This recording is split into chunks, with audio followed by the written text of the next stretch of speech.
that's another mystery we need to solve, by the way, real quick. Like JFK assassination, he was assassinated by Lee Harvey Oswald.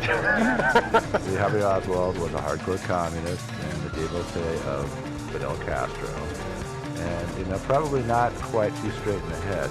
But what about the woman in the babushka on the hill? I know. What about the 4 shooters? Yeah, this is one area where Nosenko may have been telling the truth, and he was asked about whether the KGB had contacted Oswald, tried to recruit him, and what he said was that he'd been watched, obviously, and it had been decided that he was not quite smart enough and too unstable to really make an effective agent. So, Sure, I think that's fair. That sounds plausible to me. Probably accurate. Yeah, it's pretty probably accurate assessment. Yeah, I'll agree with that. Yeah. Okay. Now we solved the JFK assassination. Let's get back to this thing for a little Let's bit. go to the next one. I know. Who else was assassinated? Nosenko eventually, as I said, confessed that he'd lied about certain things, but he never completely recanted his entire story. Eventually, he was released. He was given a large sum of money and a new identity, relocated.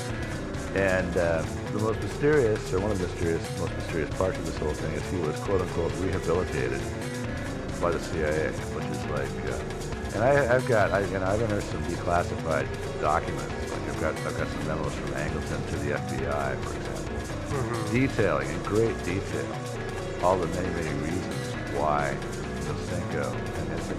Nosenko should not be believed. When you look at it, it's pretty devastating in Nosenko's case. And actually, if our listeners are lucky, I'll post a couple of those on our website. Yeah, it's kind of funny. They're kind of old and smudgy. They were just recently classified, old and smudgy with a lot of markings all over them and stuff. But some of them are pretty interesting and eye-opening. But anyway, I guess if you have somebody in the basement locked up for 3.5 years and you're like torturing them for information for 3.5 years, when you release them, it behooves you to say, oh no, they're rehabilitated, and they're never going to talk about this ever. Saying, like, no, this person's still, like, maybe dangerous, but we're just going to release them anyways. I think if you torture somebody enough, they're going to get rehabilitated to what you want. Yeah, maybe. Well, and the other thing is, at what point do you realize that, wow, we've had this guy here for a long time, and he hasn't changed the story anymore. Should we stop? Or Stockholm Syndrome. Well, or do we just keep going? Yeah, at a certain point, it's like, this guy quite likely is still lying to you about some major things, maybe, but obviously he's not going to break, so, after 3.5 years, so it's just time to cut to the chase. Or he does, right? And he says, no, I was lying. I was lying about everything. You release me now because it's been 3.5 years in a dungeon in a basement. Yeah, I'm kind of tired of this. I'm tired of it. You're totally right. Yeah. You're totally right. You're totally right about everything. That. Yeah. I would say that. If I were in the basement for 3.5 years, yeah, absolutely. I would agree with whatever. If you said, yeah, you are, you're a North Korean spy, I would say, yep. Yeah. Is that going to make you release me? Okay. Give it all up. Yeah, well, I got to tell you, if I'm a spy and they put me in the torture chamber, I'm going to just say, hey, dudes, no need. I'll tell you whatever you want to know. I'm a spy.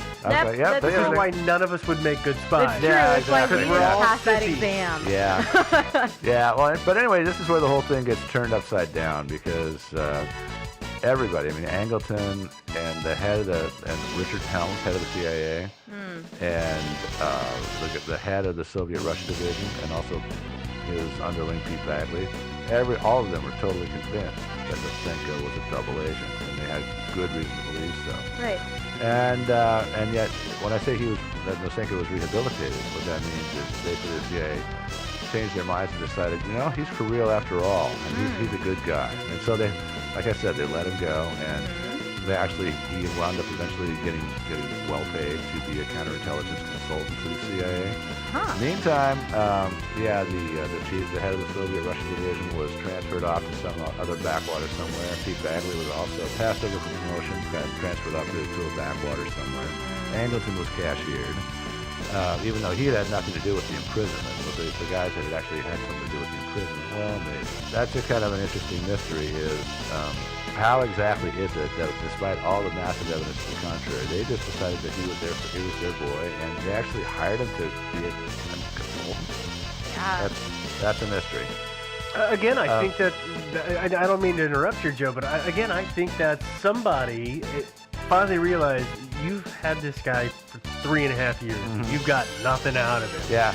It's time to cut him loose, and we're not going to have egg on our face. We've got to do something to pretend or attempt to put a Band-Aid on this and make it look okay. Well, and that could be it. I mean, that's there's a couple of ways of looking at the purge, like the Soviet-Russian division purge. One is that the mole triumphed and managed to, kill everybody that stood in his path and that was threatening him, and got all the people who were threatening him removed. That's one way of looking at it. Or another way of looking at it is, like you say, when this came out, it was kind of controversial. This is the only person who had ever been imprisoned by the CIA, much less for 3.5 years. So they might have decided it was was maybe the best thing to do was to sort of cashier the people responsible for this whole thing and just pretend like, yeah, it's all in the up and up. They did wrong. We love you. We love you. So maybe that is, as you say, maybe that is what they were doing. Well, hang on a second here. I don't. Suddenly you're saying the mole. So was Yuri saying the whole time that there was a mole in the CIA, or no? Or is this just some people have said there was a mole and the mole? Or is Yuri the mole? No, Yuri obviously wouldn't have been a very good mole since nobody ever believed him. That's fair. That's fair, yeah. No, Fedora. Angleton firmly believed in a mole, that there was a mole, and there's other evidence to that. I'll get to that in a second, but like I said, the other possibility is just that the CIA decided to play politics and just cashier these people to sort of forestall scandal. Yeah, I guess, if you've got somebody for 3.5 years, right? Yeah. And their story isn't changing, and it turns out that perhaps they've been innocent this whole time, how do you deal with that? Yeah. How do you save face? You say, oh, these people are getting older. They're going to go take over these backwater places. This guy's going to take some early retirement. And this person that we've been holding for 3.5 years is getting a very large cash settlement. Sure. And gets to go live a totally normal life. That's what's happening. That's how we're gonna make this go away. Yeah, I don't think that anybody. It's hard for me to believe that anybody ever thought that he was innocent of all charges, or that he was totally on the up and up and not a double agent. Sure, but worthy of being held for 3.5 years. Well, no, at a certain point he had to be let go. know. Obviously, he had to be. I mean, Right. But the major players involved, including Angleton and Pete Bagley, always believed, after that he was a double agent. Certainly there was good reason for that. Was that, I guess, my question then is, was that normal treatment of double agents? Like, if you capture a double agent, did they just throw them in normal jail? Did they, what did they do with that? Generally speaking, if you have a double agent, they're usually living overseas. So it's somebody that's pretending to, say, work for the KGB. He's working for the KGB, but pretending to work for you while he's actually working for them still. Sure. So you're not going to capture him, throw him in jail or anything like that. Okay. That's usually the mysterious death. Is how you take care of that. I would presume. No, you don't even do that. You just feed them misinformation again by you let them feed you disinformation, thinking that they're succeeding in misleading you, even though they're not. Come on! I'm going with the Bourne identity thing. Here. That's when you kill them. That's more fun. I know. I like that better too. And I'm sure it happens every now and again, but it's actually more profitable to do stuff like feed them misinformation, like I was saying earlier, by just the questions that you ask them. You can just lead them. Sure. But anyway, so last of all, I don't want to stretch this on forever. We can go back and forth. We're in this whole wilderness of mirrors thing, and who the hell knows? I mean, it's really hard to know. But as far as the existence of the mole goes, I mean, we've had moles in the CIA before. There was Kim Philby back in the late 40s. He was a British liaison to the CIA. He turned out to be a Soviet agent. And of course, more recently, too late to be the mole in this case, but Aldrich Ames started working in the late 60s for the CIA. You've heard of Aldrich Ames, right? I like that Joe keeps saying these names like you and I might actually know. I actually think, did they make they made a movie about this guy about 5 or 10 years ago, didn't about they? About who, Ames or Philby? No, the second guy, the one that... Aldrich Ames? Yeah, because he was a mole and doing this for 30 years or something? Some horrendous amount of time? I don't know if it was 30 years, but it was a long time, and what was most amazing about it was how brazen reason the guy was. Let's say, for argument's sake, that I have no idea what you're talking about. Okay. I mean, of course I know what you're talking about, but just for our listeners, let's say. Precisely. What are you talking about? I'll do this really briefly because these obviously are not the mole in question here. Who's never uncovered that we know of, but you never know. Sometimes moles are uncovered and they're just quietly sent out to pasture, because they don't want a scandal. So Alder James. So let's go to Alder James. He joined the CIA, I believe, in 1969.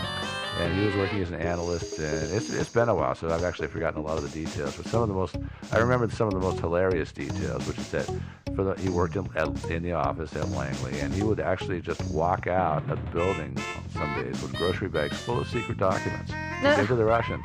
So the guy was, a civil servant, but he drove a Jaguar, and he had a $600,000 house that he paid for with cash. And they didn't catch him. Yeah, and they didn't catch him for years. And so, I mean, how competent these guys are. Seriously. He did it for, 10, 20 years? Something like that. Something like that, yeah. I haven't a long time. Yeah, I mean, I have not. It's been a while, and I have not brushed up on my recollection of the whole thing. But the whole thing was, the scandalous thing about it was not just the secrets, but how easy it was and how brazen the guy was. Sure. And the general incompetence of the people that were supposed to keep an eye out for stuff like this. Okay, so there's maybe a mole. Yeah, so there's maybe a mole. Kim Philby, real quick, Kim Philby was a rising star in MI6, the British Secret Service. He was son of Sir Harold Philby, who was the Lawrence of Arabia of the Saudi clan. Yeah, I know. You've heard of all. You know all that stuff, right? So he was a son of Harold Philby. He was a rising star. It was almost a certainty that he would be the next director of MI6. And for a time, he was sent off to be a liaison with the CIA, which had been recently formed. The CIA did not start until 1947. And so he spent a lot of time over here from 47 to 1950, helping us get started and serving as a liaison between the two services, giving us advice, and spending a lot of time talking with us, especially with Angleton. I think this was probably a formative, searing experience for Angleton. Spent a lot of time talking with James Angleton about what was going on. And, of course, afterwards, Angleton realized he'd been had. Maybe that was what made him so suspicious about this kind of stuff in the future. So, anyway, he was old. But, anyway, between that time, of course, there exists the possibility of other moles, too. Right. And the thing about a mole is that if you're trying to penetrate a service or deceive a service, like the CIA, what you need to have, what's really kind of essential is to have feedback. You need to know that your story is believed and that your ruse is working. And so otherwise you just keep trying the same old thing over and over again, and it's not working, and you don't even realize it's not working or why it's not working. So the fact that that doesn't prove anything necessarily, but what's interesting about the Nosenko case is that as far as the Soviets knew, he was a valid disinformation agent. We had recruited him. He was feeding us BS. That in a sense that essentially made him a valuable person.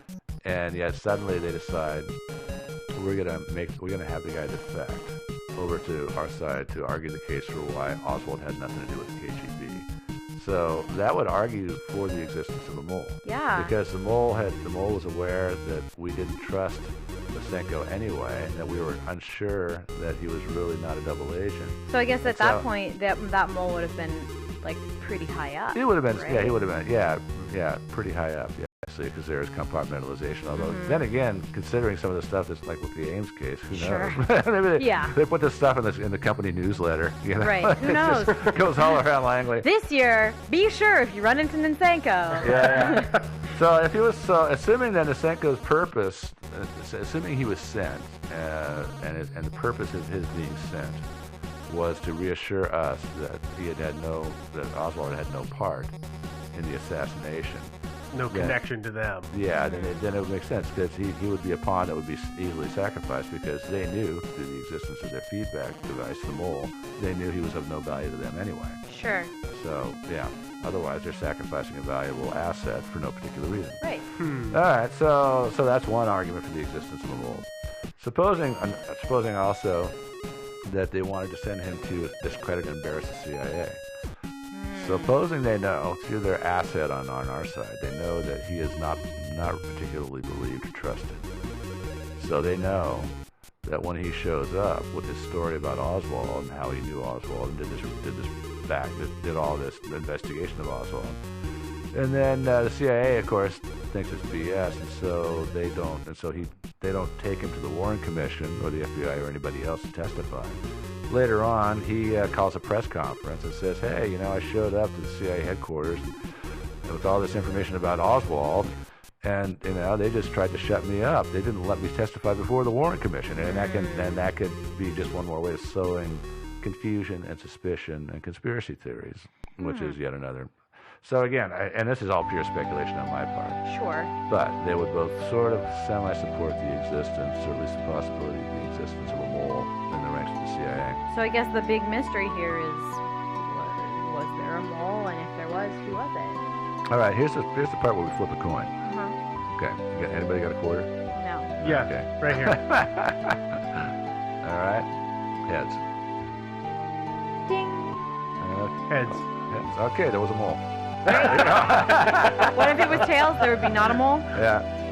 Basically, Yeah. I think that's how Yeah. We're kind of easy in this one is to suss out. we are kind of in the wilderness of mirrors here, so sometimes tails means heads. Yeah. Yeah, you never know. Sometimes it lands on its side. Yeah, that happens a lot. It does. Yeah. So anyway, in researching this thing, I've come across some interesting declassified documents, like some memos from Angleton to the FBI. So some of those, I'm still actually rooting through a lot of this. There's quite a few of them out there. Obviously, we're not going to put them all out there on the website. Yeah, but I thought reams of this stuff. Yeah. thought it might be interesting to put one or two out there. So we'll have Yeah. links to those things for you guys to look at. Where are we going to have links for that? We're going to have those like on our website, I think, which is thinkingsidewayspodcast.com. If you want to send us an email at thinkingsidewayspodcast@gmail.com. Hmm? You can find us on iTunes. Find us on Facebook. Oh, and yes, of course, you can find us on Stitcher. Anyway, that's it for now. So long, everybody. Thanks a lot, guys. Bye. I feel so unfinished. Cold Blood, Nordic True Crime. In 1977, a pipe bomb explodes in a phone booth in Gladsaxe, Denmark. It's the start of a 2-year bombing spree that grips the nation in fear. The police have no leads apart from a series of mysterious letters from Podimo. This is Cold Blood, Nordic True Crime, a series exploring outrageous crimes from Scandinavia, crimes that made headlines and gripped the region. Listen wherever you get podcasts, or for early access and to listen ad-free, subscribe to Podimo on Apple Podcasts.